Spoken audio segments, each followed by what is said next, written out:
दोस्तों इस वीडियो में मैं कवर करने वाली हूँ अपनी इंडिया से लेके पोलैंड तक की सारी जर्नी, और लास्ट में वीडियो के मैंने सरप्राइज आपके लिए रख रखा है, तो प्लीज़ वीडियो को पूरा देखिएगा।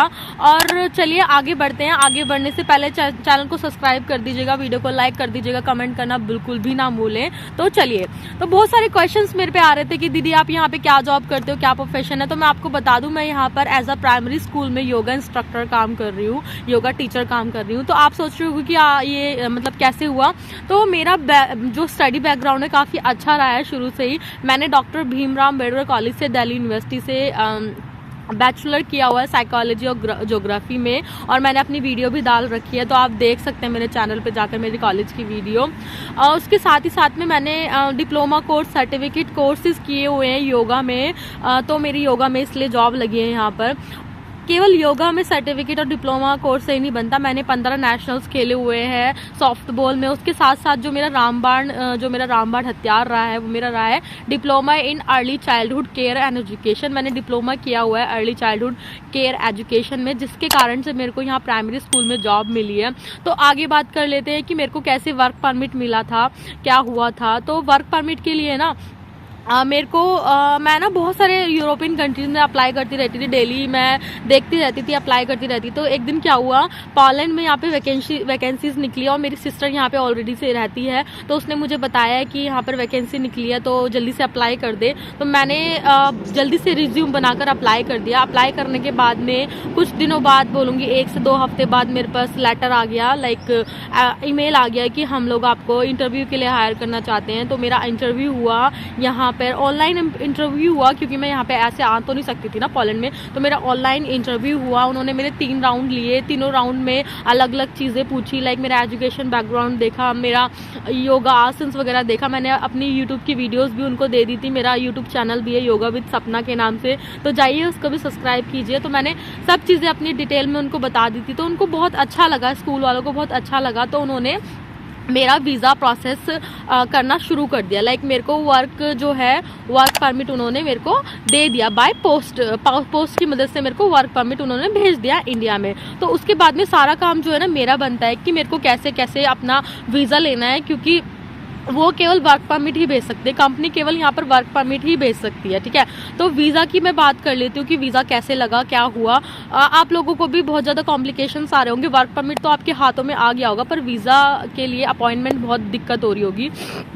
तो अपॉइंटमेंट से पहले मैं बात करती हूँ कि क्या क्या डॉक्यूमेंट्स लगे थे मेरा सबसे पहले मेरा हेल्थ इंश्योरेंस लगा था, जो कि बहुत इंपॉर्टेंट है।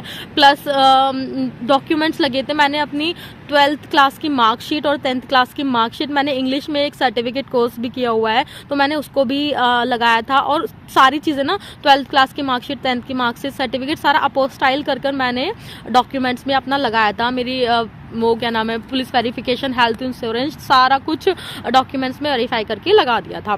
देन क्या हुआ था, मेरे को सब चीज़ें मेरे पास थी डॉक्यूमेंट्स तैयार करने के लिए। मेरे पास 1 हफ्ता था, मैंने 1 हफ्ते में सारे डॉक्यूमेंट्स तैयार किए। पर उसके बाद ना मेरे को अपॉइंटमेंट नहीं मिल रहा था, आप लोगों को भी नहीं मिल रहा है, मुझे पता है, मुझे पास बहुत कमेंट्स आ रहे हैं। तो मेरे को अपॉइंटमेंट नहीं मिल रहा था, कम से कम मेरे को 2 महीने हो गया मैं अपॉइंटमेंट के लिए अप्लाई करती थी, मेरे को नहीं मिलता था, स्लॉट खाली ही नहीं है। क्योंकि क्या है ना, दिल्ली में, मैं बेसिकली दिल्ली से हूँ, तो दिल्ली में क्या है कि दिल्ली में ना बांग्लादेश, नेपाल वगैरह से सारे लोग दिल्ली में ही सबमिट करते हैं अपनी एप्लीकेशन। तो वो उसके कारण से ना दिल्ली वालों को ही नहीं मिल पा रहा है अपॉर्चुनिटी एप्लीकेशन सबमिट करने के लिए। तो मैंने एजेंट से बात करी, एजेंट्स ने मुझसे बहुत ज़्यादा पैसे मांगे, लाइक 70,000 रुपये, 80,000 रुपये, किसी ने 1 लाख मांगा। तो मेरे पास इतना पैसा नहीं था। मैं एजेंट से बात करती थी, एजेंट्स की बातों को रिकॉग्नाइज करती थी, हैंडल करती थी, क्या क्या बातें कर रहे हैं। तो उससे सारा कंक्लूजन निकाल के मेरे को ये पता लगा कि मंडे शाम को 3:30 बजे के करीब वीज़ा स्लॉट्स खुलते हैं, क्योंकि बहुत एजेंट्स ऐसे बोलते थे कि मंडे में मैं अप्लाई करूँगा, शाम को देखूँगा, ये वो। तो इससे मुझे ये पता लगे कि 3:30 बजे ये वीज़ा के लिए, अपॉइंटमेंट के लिए स्लॉट खुलते हैं। तो मैंने क्या काम करा, मैं बैठी लैपटॉप लेके, ऐसा नहीं है कि मैं लैपटॉप लेके बैठती नहीं थी, मैं हर दिन लैपटॉप लेके बैठती थी, पर स्पेशली मैं उस दिन मंडे को शाम को लैपटॉप लेके बैठी, और मेरे को कोलकाता के लिए वीज़ा के लिए मतलब अपॉइंटमेंट मिल गया। और मेरे लिए बहुत खुशी की बात थी ये। और ऑफ कोर्स मैं अकेले ही इस सब चीज़ों में, मैंने अकेले ये सब चीज़ें नहीं करी, मेरे जीजू, मेरी दीदी दोनों मेरे हेल्पफुल रहे हैं इन सब चीज़ों में। तो I would like to thank them. और उसके बाद में मेरे को कोलकाता जाना था और मेरी फर्स्ट फ्लाइट थी कोलकाता की। मैंने लाइफ में पहली बार ही फ्लाइट में बैठी। आप लोगों को भी लाइक सपना होगा किसी किसी का कि फ्लाइट में बैठना, तो मेरा भी ऐसी सपना था। मैं कोलकाता के लिए रवाना हो गई। कोलकाता के लिए रवाना होने के बाद दोस्तों मैं VFS सेंटर गई, क्योंकि एम्बेसी में सीधे हम अपील नहीं कर सकते, एम्बेसी में नहीं कर सकते अपील हम। तो VFS सेंटर जो है वो एप्लीकेशन सबमिट करने का सेंटर है। जो मेरे सारे डॉक्यूमेंट्स थे, अपोस्टाइल डॉक्यूमेंट्स और आपका क्या बोलते हैं उसको, सारा चीज़ें जो भी पासपोर्ट वगैरह है वो मैंने सबमिट जाके कर दिया आप वहाँ पे VFS में। उसके बाद में मैंने अपनी फ़ीस वगैरह भी जमा करी। वहाँ पर 7,000 के करीब मेरी फ़ीस थी। देन उन्होंने बोला कि ठीक है, हमने आपकी एप्लीकेशन सबमिट कर लिया। उन्होंने मेरा पासपोर्ट भी रख लिया। साथ ही साथ में जो मेरे को कंपनी से वर्क परमिट मिला था, उनको कोई कॉम्प्लिकेशन आ रहा था तो उन्होंने मेरा वर्क परमिट भी अपने पास रख लिया। उन्होंने बोला कि कुछ दिनों में, लाइक 1-2 हफ्ते में आपके पास में रिजल्ट आ जाएगा कि आपका वीज़ा लगना है कि नहीं लगना। ईमेल से आ जाएगा, नहीं तो आपके एड्रेस पे आपका पासपोर्ट पहुंच जाएगा। तो मैंने कहा ठीक है। थोड़ा टेंशन तो हो रही थी, क्योंकि मैंने वीडियोज़ देखी थी यूट्यूब पर बहुत सारी कि अपॉइंट उसके लिए क्या नाम वीज़ा के लिए इंटरव्यूज़ होते हैं, बहुत ज़्यादा हार्ड होता है, ये सब चीज़ें होता है। तो मेरे को बहुत टेंशन हो रही थी। अब मैं ये सोच रही थी कि मेरा इंटरव्यू होगा नहीं होगा। तो कुछ दिनों बाद क्या हुआ, कुछ दिनों बाद मेरे को ना मेरे घर पर मेरा वीज़ा स्टैंप लग के आ गया।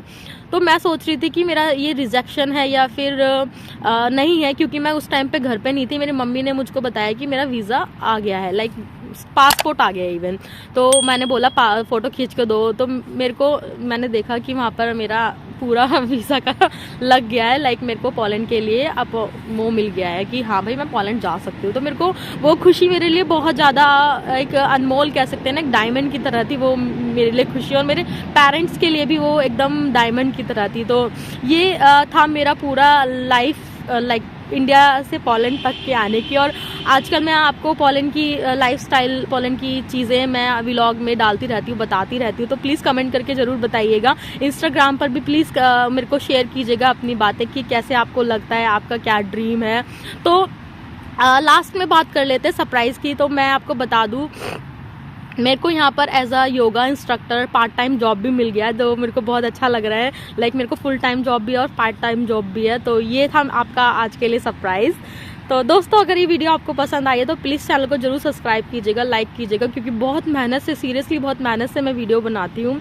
और अगर आपको कुछ भी इंफॉर्मेटिव चीज़ें पूछनी है मेरे से, या फिर आप मेरे से बात करनी है, तो आप मेरे इंस्टाग्राम पर ज़रूर जुड़ सकते हैं और मैंने लिंक नीचे बायो में डाल दिया है। तो मिलते हैं ऐसी ही इंटरेस्टिंग सी वीडियो में नेक्स्ट टाइम। तब तक के लिए गुड बाय।